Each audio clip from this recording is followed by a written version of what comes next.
Welcome to the regular City Council meeting of Monday, September 26th, 2016. This time, can we have the roll call, please? Councilmember Durossette. Yes. Councilmember Lane. Here. Vice Mayor Kline. Here. Councilmember Ryno. Here. Mayor Vierra. Here. Next, we will have the invocation by Valley Christian Center's Chris Grigson. Did I get that right? Yep, close enough. It is. That was right. Father in heaven, we thank you for your guidance. Lord, I pray that you would just bestow wisdom, patience. Father, I pray that your will would be worked in all, that we would have a peaceful time together, Lord God. And I pray for our leaders of this city. And I pray that you would just give them confidence and a right. And Father, I pray that you would just guide each one. We praise you and give you all the glory. In Jesus' name, amen. Amen. Pledge of allegiance to the flag of the United States of America and to the republic for which it stands, one nation, under God, indivisible, with liberty and justice for all. Thank you. We have one presentation this evening. It is a proclamation declaring October 16th to the 22nd as Freedom from Workplace Bullies Week. I do have one proclamation. I'll go ahead and read that. Whereas the City of Ceres has an interest in promoting the social and economic well-being of its citizens, employees, and employers, and whereas that well-being depends upon the existence of healthy and productive employees working in a safe and abuse-free work environments, and whereas research has documented the stress-related health consequences for individuals caused by exposure to abusive work environments, and whereas abusive work environments are costly for employers with consequences including reduced productivity, absenteeism, turnover, and injuries, and whereas protection from abusive work environments should apply to every worker and not be limited to legally protected class status based only on race, color, gender, national origin, age, or disability. Now, therefore, be it resolved that I, Chris Vierra, Mayor of the City of Ceres, do hereby proclaim October 16th to the 22nd, 2016 as Freedom from Workplace Bullies Week, and commend the California Healthy Workplace Advocates and the Workplace Bully Institute, which raises awareness of the impacts of and solutions for workplace bullying in the United States, and encourages all citizens to recognize this special observance. Proclaim this 26th day of September 2016. Is there anyone to receive this? Mayor, she did not check in. I apologize. She did problem. confirm that she would attend, Okay. but she did not show up. Could you see that they get that? I will. Thank you. Okay, next we'll move to citizens' communication to council on matters not included on the agenda. While the City Council welcomes and encourages participation in City Council meetings, adopted rules allow no more than 5 minutes for expression of non-agenda items. Matters under the jurisdiction of the City Council and not on the posted agenda may be addressed by the general public. However, California law prohibits the City Council from taking action on any matter which is not on the posted agenda unless it is determined to be an emergency by the City Council. Citizens are entitled to address the City Council on any agenda item subject to the 5-minute provision. At this time, I have one speaker card. Looks like it's Dustin Phillips? Phipps, sorry. If you want to come forward. Hi guys. About middle of June, I had a drunk driver come plowing through my backyard. I live off of Whitmore and Venus. You guys put this huge walkway highway behind my house on the canal right there last year. And now we're having a problem with this. Is just a couple weeks ago happened again where they went through the blockers now and almost crashed into his backyard, who was right next to me. And we sent in a couple forms, me and my neighbor, and she got hers back. She sent hers in earlier than mine, and she just got hers back Friday. And you rejected our claim to, all we want is our fence fixed, from this happening, because we were told that it was the city's responsibility to have the blockers there that were removed when this guy went through the road or walkway and crashed into our backyard. When you say blockers removed, are you talking There about were bollards? supposed to be these or- little markers Yeah, they're that were bollards. off the They're ground. Now bollards. they're a lot bigger than they were originally. They're bollards that were. But they were little markers that were supposed to block any cars from coming onto this pathway. It's a canal They bank. were removed for some reason. I've gotten different, answers. I still haven't got a straight answer for who's. Okay, so just so I can understand, so the bollards to the entrance of the path Yes. were removed, and now cars are going on the path and They coming were. through? Well, they did, and then 2 days later, after this happened originally, these huge yellow ones were put in. Okay, But before that, they were just like, I don't know, maybe 6 inches tall. And then they were removed for some reason because they were doing construction across the street to match the pathway. okay, and so during that period of time? Yes, The sir. car hit Yes, sir. and went through your fence? Yes, and my neighbor's fence. Okay, and, so since then, the bollards have been put Yes. up so that cars can't get back? Yes, but one just did a couple weeks ago. Went through it. Went through the bollard? Yep, went through the markers. I don't know how it did it. Must have got on 2 wheels or something, but it got through them and almost crashed into his backyard. It was on the canal again. Okay, So I just see this as being a continuous problem because the road is Morris Road is directly across from this walkway that you Okay. guys put up. And people are, not realizing it's not a road. is there any way we can install some additional? Mr. Phipps has already filed a claim, so that claim is being reviewed, just like his neighbors. I'll investigate the response to that. They claim the construction activity, Moore Road has always dead-ended into Whitmore at that location, so nothing has changed. In both cases, they were drunk drivers, so both situations are being investigated. Insurance is, obviously, if we can pursue insurance, that's what we're doing. That process doesn't happen overnight, but we do need a claim for us to be able to pay anything out. So Mr. Phipps was directed to do that. He has filed that claim. As to the other claim, I don't know. I'll have to look into that Yeah, hers situation. was rejected. That's why I talked to Mr. Lane the other night, and he suggested I come here and talk to you guys today. Well, rejected, not necessarily from the, The city of Surrey sent her a letter saying your claim request is rejected. yeah, I know, from the city strength, but not necessarily from the drunk driver's Okay, case. well, There's the- two this pieces first of guy liability. didn't have insurance, so. There's two pieces of liability. There's a Okay. city liability, and rejecting a claim is rejecting city liability. That doesn't necessarily mean that we can't proceed and pursue Well, we collections didn't- from other folks. Okay, I didn't understand that, so. We're working on both of those, so. Thank you. Mr. Phipps, I have your contact information. I will Yes. contact you directly. I appreciate it. Okay, Is that it? yep. Okay, thanks, So, guys. yeah, we'll be in touch. Uh-huh. Anyone else?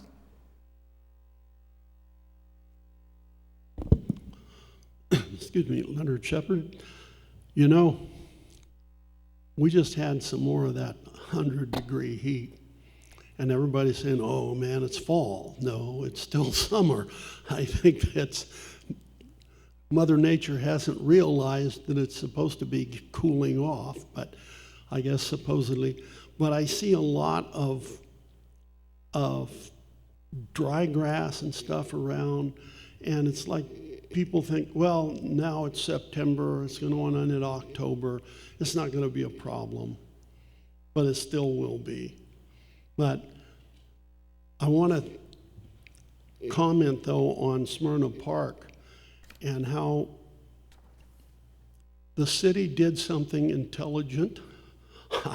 I never believed that I would drive down Fowler Road by the school and see the mistletoe trees. I mean, they didn't have any more tree leaves. It was all mistletoe practically, and they finally took them all out. I think that's the smartest thing. Replace the trees with a type of tree that mistletoe doesn't like. And there are trees out there that mistletoe doesn't like. And I also see that some of those big eucalyptus, I guess it would be west of the ones you took out, the one split and everything, they're going to be a problem again in a few years, especially if we go through another drought. And I know people don't believe it, but eucalyptus are shallow rooted, and they'll fall over or they'll split like that other one did. And another year of drought, you may see more than just one, because you've got them that are, Y-shaped, and they'll split. So city needs to be looking into that. Is that your job, Daryl? Oh, okay. Well, anyway, that's just some heads up that you may be running into a problem with the trees in Smyrna Park with those big old eucalyptus. Thank you. Anyone else? Okay. With that, we move on to conflict of interest declaration. Is there anyone on the council that would like to declare a conflict of interest on any of the consent calendar items, public hearing, or new business? Okay, hearing none, we will move to the consent calendar. All matters listed on the consent calendar are considered routine in nature and will be enacted by a single motion unless otherwise requested by an individual council member or public for special consideration. Otherwise, the recommendation of staff will be accepted and acted upon by a roll call vote. At this time, is there anyone on the council that would like one of the consent calendar items pulled for further discussion? Anyone in the audience? Okay, I'll bring it back to the council for direction. Move to adopt. Move to adopt 1, 2, 3, 3A, 4, 5A, and B, 6, and 7. Second. We have a motion and a second. Can we have the roll call vote, please? Councilmember Durossette, Yes. Councilmember Lane, Yes. Vice Mayor Kline, Yes. Councilmember Ryno, Yes. Mayor Vierra. Yes. Motion passes 5-0. Thank you. We have no unfinished business this evening. We have one public hearing item, public hearing to consider the following. Number one, resolution number 2016-119, adopting the negative declaration prepared for a general plan amendment 15-15 GPA and a rezone 15-16 RZ. Item number two, resolution number 2016-120, adopting a general plan amendment 15-15 GPA to change the general plan designation from HDR, High Density Residential, to HC, Highway Commercial, for 6 of the 17 properties located at the northwest corner of Whitmore Avenue and Central Avenue and along Herndon Road, in which properties affected by the general plan amendment are north of Whitmore Avenue.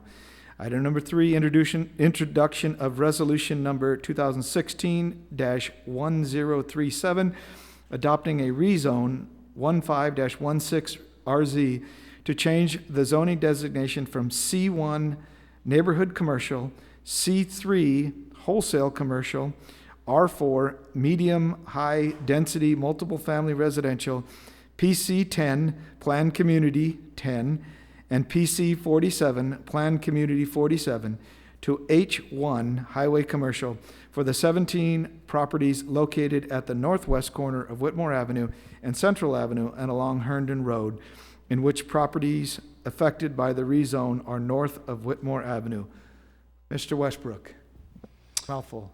Thank you, Mayor Vierra, council members.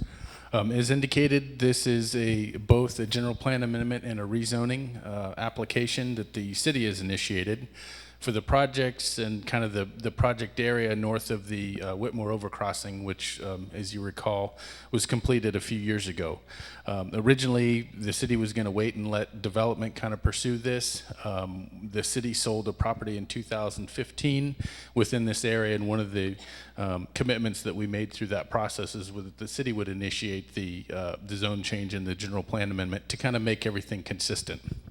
So what you have on your screen in front of you is the area that's affected. As you mentioned, Mayor Vierra, that there are 17 parcels in total within the annexation area. This is the general plan map. The area that's outlined in yellow is representative of what is actually being amended. You can see the majority of this is already zoned highway commercial. The balance of this areas along Central Avenue and some portions along Herndon Road would change to the highway commercial general plan designation. In addition to that, this is the zoning map. So this is the same area. You can see that there's a number of designations along these parcels here along Central Avenue, Whitmore, and Herndon. There's just a small touch that's already zoned highway commercial. The balance of that, the community commercial or the C1 neighborhood commercial, the R4, the C3, and some of this planned community will all change to the highway commercial. It will give ultimate development in that area some kind of cohesion. The general plan and the zoning would be the same. The highway commercial designation does allow for kind of uses that are related to the traveling public, Could be restaurants, could be shops, could be a fueling station, hotels, along those lines. So the Planning Commission did consider this at their meeting on August 15th, I believe. We answered some questions. There was some dialogue from the public about kind of what the little center island, which is really across from Ceres High School rather, what it could be. So we discussed that. The Planning Commission did make a recommendation for the City Council to approve the rezone and the general plan amendment by a 5-0 vote. In terms of the environmental review for this project, the staff report is recommending that we adopt a negative declaration. Once this takes place, we'd have the second reading if the council moves forward with this at the next meeting. And then 30 days after that, the rezone would be complete with this being highway commercial. So with that, I would entertain any questions that the council may have. Are there any questions of staff? So it's pretty much a cleanup of, to get the coordination between the general plan. It's exactly just a cleanup provision at this point in time. Okay. At this time, I will open it up to the public to speak on this item. Is there anyone that would like to speak? If so, please come forth to the podium and... I just want to get closer because I can't see it. Oh, okay.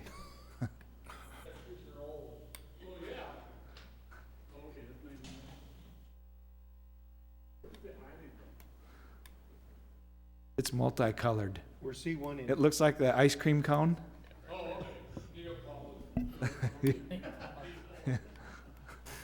So currently you could build one thing on one little corner and something else on the other corner and something else.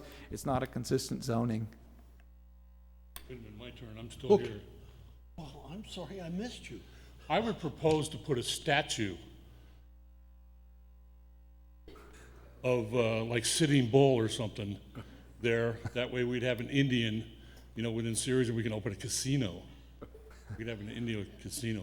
That would require a lot of environmental work that we haven't set forth. Oh, yeah, that's true. I hadn't thought about that, you know. But, well, all I can say is with that island, good luck.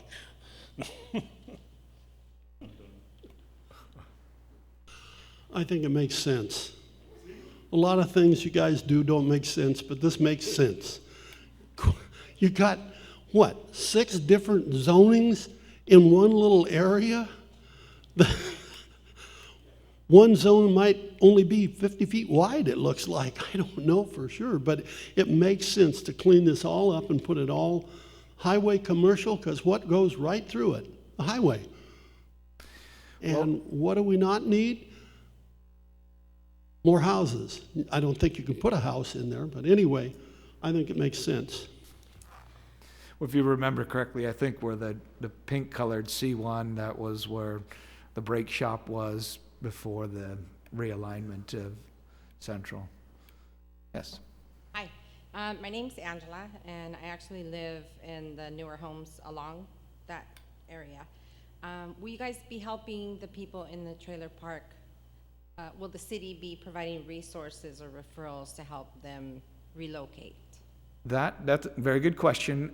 That will be handled by the entity that, correct me if I'm wrong, but the entity that purchased the property from Caltrans.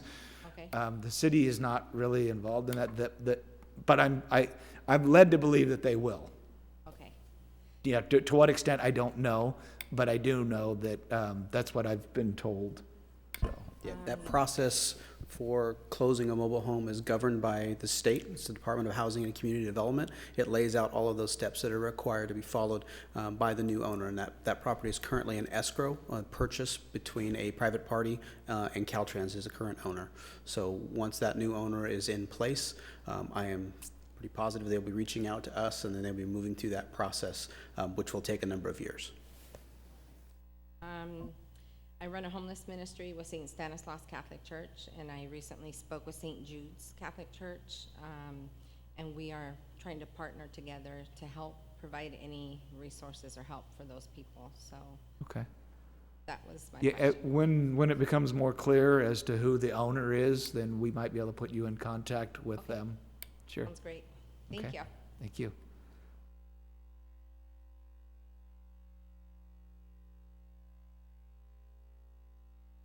Hi, my name's Tammy, and my elderly father lives in the park, and I was just wondering, you said a number of years it would take. Do you have any idea? Because like when that happens, he's gonna come live with us at our house, but do you have any idea how long this is gonna be? I think the paper said something like within 2 years or something. The timeframe, again, is not controlled by the city. The new owner would be controlling that process. My understanding of the process is it takes a minimum of 1 year of notification to those tenants before a mobile home park can be closed. A lot of that information can be found. There's actually an ombudsman department for the mobile home park, so there's a really good website with frequently asked questions that answers a lot of those kind of questions. But it's the minimum of a year likely would take. So there'd be plenty of time to be able to get it all moved Yeah, out? and there's a minimum 1 year notice of any tenants that are being relocated. That notice of that park closure has to be at least 1 year. Okay, And great. typically, it's longer than that. Okay, thank you. Anyone else? Okay, any other questions of the staff? If not, I'll bring it back to the council for more discussion or direction. Question for you, Tom. Do we have to take these all individually, or? Do them all together. I would just note that the third one refers to adopting, but you'll be introducing it for adoption and then adopt it at the next meeting. So we should take the first No, two? you can do all three together. Okay. You're just not adopting the ordinance tonight. No first reading on this one then? First reading's already waived. It's gonna be waived. First reading's already waived as part of the consent.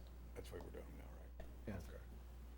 So move to approve resolution number 2016-119, resolution number 2016-120, and ordinance number 2016-1037 with an introduction at the next meeting. Second? Okay, we have a motion and a second. Can we have the roll call, please? Councilmember Durossette. Yes. Councilmember Lane. Yes. Vice Mayor Kline. Yes. Councilmember Ryno. Yes. Mayor Vierra. Yes. Motion passes 5-0. Thank you. We have one new business item, resolution number 2016-121, opposing the implementation of the State Water Resources Control Board's Bay Delta Plan, Phase 1 Draft Substitute Environmental Document, SED. Mr. Weld. Thank you, Mayor Vierra. As Michelle Reimers from TID comes up to make the presentation, just a quick introduction. The council took action on the similar item back in 2013, passing a similar resolution in opposition to this. This is commonly referred to as the unimpaired flows on the river. The latest environmental document was released just a couple weeks ago with a number of 40% of unimpaired flows, which means basically rough numbers, a doubling of the flow down the Tuolumne and other rivers in our area, which will have a significant impact on our local economy. And TID is one of the leaders in this effort, and so I will turn it over to Michelle, who will do a presentation for you. Sure. Good evening. So, like Toby said, the State Water Resources Control Board released their substitute environmental document on September 15th. This is about 3 years after they had released their initial document back in 2013. The document in length is about 3,500 pages. We have 57 days to comment. We have currently a number of staff, attorneys, consultants, biologists, scientists going over the document to find what flaws and try to understand where they're coming from their science. So the Bay Delta Plan, it's a water quality control plan. They're supposed to update the document every 3 years. However, this document hasn't been updated since 1995. The proposal would force TID and MID to send 40% of unimpaired flows down the Tuolumne River. Not only the Tuolumne River, but they're calling 40% on the Stanislaus, Merced, in addition to the Tuolumne River. And put that in perspective, right now we put about 17% down the Tuolumne River. And these are also from February 1 to June 30th annually.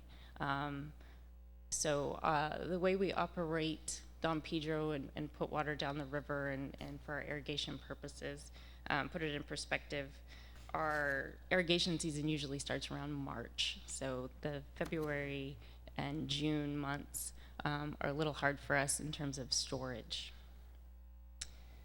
The other thing that's in the document that wasn't in the previous release was a bit about carryover storage. So as you know, Don Pedro is owned by TID and MID. It was kind of the forethought of our farmers and our board to own that dam outright. So we own it, we operate it ourselves. We are not a part of the state water project. We're not a part of the federal water project. And for the state board to put in a requirement that they would require us to save a certain amount of water for fish in our own reservoir is very interesting, and obviously that part will be fought in a courtroom. But the farmers aren't the only ones. Oh, I'm sorry, I didn't put this. But the farmers aren't the only ones that will be impacted by this water. So the good part about waiting 3 years is concurrently we're seeking our license for Don Pedro. It was up in 2016. It's a long process, and it's licensed federally through the Federal Energy Regulatory Commission. I say the good part is because we've had 3 years to conduct over 34 studies costing about $25 million on what that project brings to our region. And these are numbers that are very conservative. As you know, we obviously went a conservative route to be able to withhold any kind of legal arguments. And these numbers, we have a model that we developed for relicensing, and so we plugged in the numbers for 2012, 2013, 2014, 2015.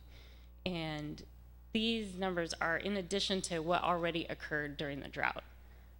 So 1.6 billion in economic output, 160 million in farm gate revenue loss, 330 million in labor, and then 6,500 jobs.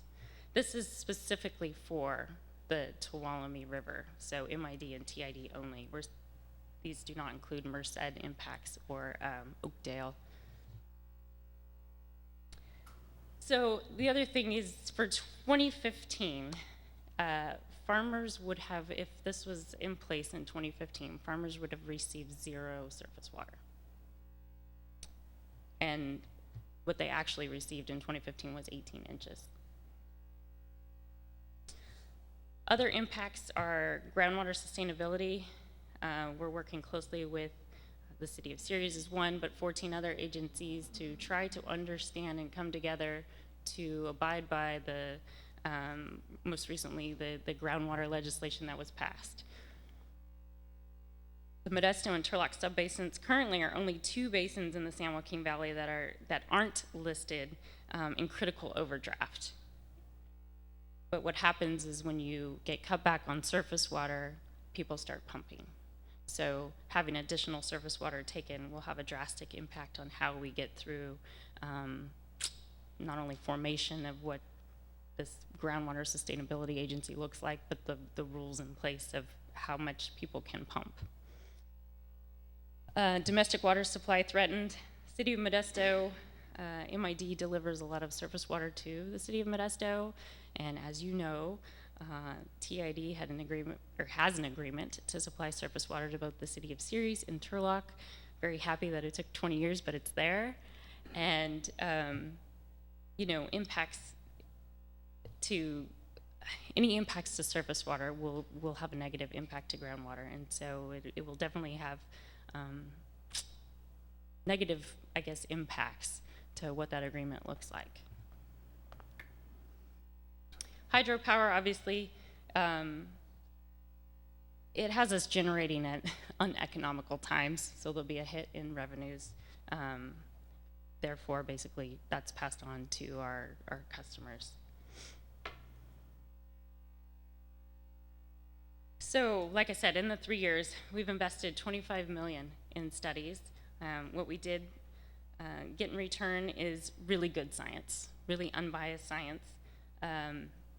As part of the relicensing process, you sit down, and it's called the integrated licensing process, and you have a number of anybody who had any interest in whatever study.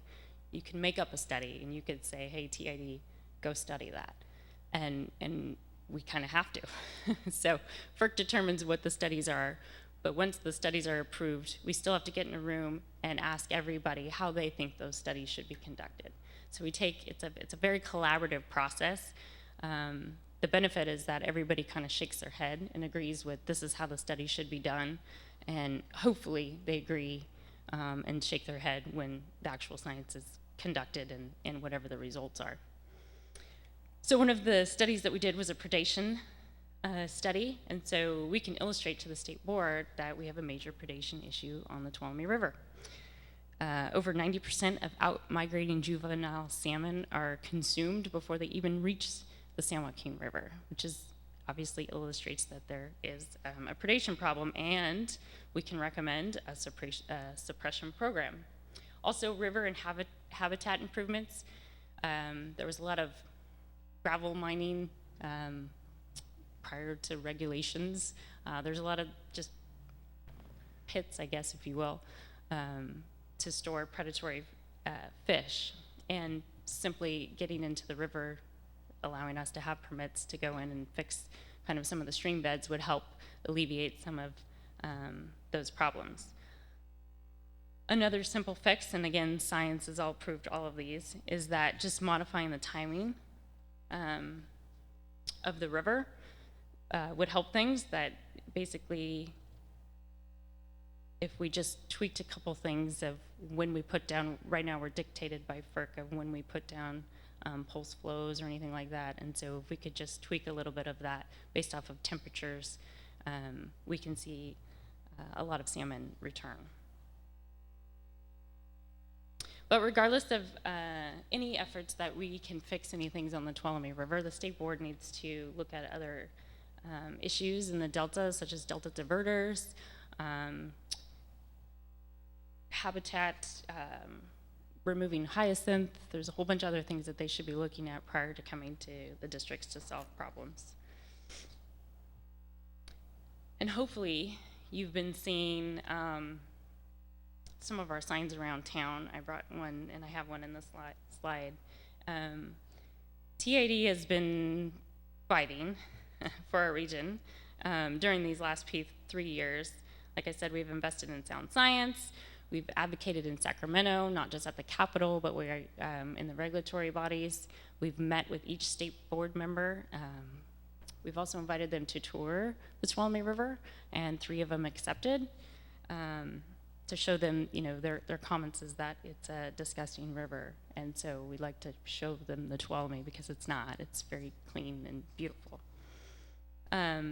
TID has invested in some water infrastructure along our canals to try to maximize every drop we possibly can. And we've also been out educating and empowering the community of having people really understand what the heck this document is, what does it mean, is it, you know, how severe it is for the districts, and really trying to engage communities. It's not just about the farmers. It's a trickle-down effect, and everybody will be impacted by this. We've also planned a campaign, and it's called Worth Your Fight. Don't go with the flow. Everybody calls this, you know, the flow proposal, so we thought that would resonate with people. We are encouraging residents to, we have a website, worthyourfight.com, .org. There's an e-petition. We're encouraging everybody to sign that. Follow us on all the social media outlets. They have set some dates for hearing. There's 2 in Sacramento and 1 in Modesto. I would say those are tentative as of now. We have filed a request for an extension. We feel that 57 days is not enough time to go over a 3,500-page document that will ultimately have negative impacts to our region. But the other thing that I'm here tonight, obviously, is to ask the council to adopt a resolution in opposition to this document, and then also to help us fight any way you can, if there's any way we can continue our partnership of putting signs on some of your properties or linking to, our campaign from your website. If you know of community forums that we can present to, anything you can do to help our cause, we would really, really appreciate it, because this isn't just our fight. It's the whole point. It's worth your fight. It's worth everybody's fight. So, any questions? Are there any questions? I don't think so. A couple comments I might have, Toby. What's the disposition of our half of the billboard that we have on the overpass? Is that something where we might be able to put up, well, provided that the council is supportive of this, utilize that for a time period? Tom has a kind of better feel for that billboard than I do. I believe it's for community events was the basis for it, so this might be a stretch. Tom? We can certainly look into that to see if there's possibility to utilize that billboard. I know that there is a cost associated with getting a banner up, but certainly we'd have a great exposure right along 99. So I can certainly report back to Toby tomorrow. Okay. And if it requires action of the planning commission and then us or whatever, you know, I'm willing to do it as long as the rest of the council is. So. I think that if my memory serves me correctly, that if we kind of have our seal kind of attached to that, we might be able to do something. So, but I just need to follow up for sure. Okay. All right. Any other questions on this? Thank you very much. You know, I can't speak enough about how important this fight is, and it's something where I kind of feel as if we're preaching to the choir, and it's just it's a deaf ear that's listening to what we're trying to say, but we need to keep hammering it as much as we can. I wanted to open it up to the public to speak, and then I'll bring it back to the council. The biggest problem is the State Water Resources Control Board is not elected. They're appointed, and they have there's no control over them. There's nothing in our state constitution that I know of or anything else that controls those people. They're just, and until that situation is changed, they have been running rampant over our water resources for years. And this is just another, and I can tell you that the twin straws that are gonna, if Jerry Brown gets his way, is suck the water right out of the Delta and send it down to Southern California, is another thing that the State Water Resources Board is behind. They're not looking at anything intelligently. They're just looking, when somebody comes up and says, oh, the fish are dying. Well, why? Because the water's not right. They need more water. No, they need to get rid of bass and the other predatory fish. And if you want trout in the river, get rid of all those other things, and then introduce the trout from a trout farm into the river up above, and everything will work itself out. Just keep those predators out of the way. But the State Water Resources Board is not, I won't say they're not intelligent, they're just blind to reality. Anyone else? Tell us how you really feel about them, Mr. Shepherd. All right. Okay, at this point, what's the council direction? Move to approve resolution number 2016-121. Second. Okay, we have a motion and a second. Can we have the roll call, please? Councilmember Durossette? Yes. Councilmember Lane? Yes. Vice Mayor Kline? Yes. Councilmember Ryno? Yes. Mayor Vierra? Yes. Motion passes 5-0. Thank you. We have no discussion items. Councilmember referrals, is there any council member that would like to have an item placed on a future agenda? Okay, hearing none, reports. I have nothing. Councilmember Ryno? Nothing, Mayor. Vice Mayor? Nothing. Councilmember Lane? Nothing, Mayor. Councilmember Drossett? Nothing. Okay, we'll start with staff. Ms. Dean? Mr. Hallahan? Nothing, Mayor. Mr. Wells? Just two quick items. There's a ribbon cutting this Thursday. It's on the council's calendar for Addie's Boutique on Thursday at 5:30, the new location. And also next week is the annual league conference. A number of staff and a couple of the council will be attending down in Long Beach for the annual conference of the League of California Cities. That's it. Mr. Westbrook? Coffee with Cop tomorrow, right at 7 o'clock at Howard Training Center, from 7 to 9, so come out and have some coffee. Also wanted to mention, Toby had polled the council. November 15th will be kind of a big day, joint workshop with the city council and the planning commission to kind of start the formation of the alternative. So staff is going to meet with the consultant next week and get that process started, and then we'll be seeking the planning commission and city council direction. That will lead up to kind of the next step, which will be the community workshops, which will be in January of 2017. We're going to do one in English again, and I worked with Lourdes Perez at the partnership, and she's going to help me do another one in Spanish. So we're gearing up to be moving forward with the general plan update. Right. One thing, can you work with Diane and maybe the TID folks and make sure when those public hearings come up that it's on our calendars if we could, and if one of us wants to go and speak in opposition to that, at least we'll have it in our calendars. Okay, thank you. Mr. Jordan? Mr. Nichols? Okay, with that, we will go ahead. Before we do that, it looks like we will not be going into closed session at this time. Is that correct? Okay, so with that, we will go ahead and adjourn this evening to our next regularly scheduled meeting, which will be Monday, October 10th at 6 p.m. Thank you.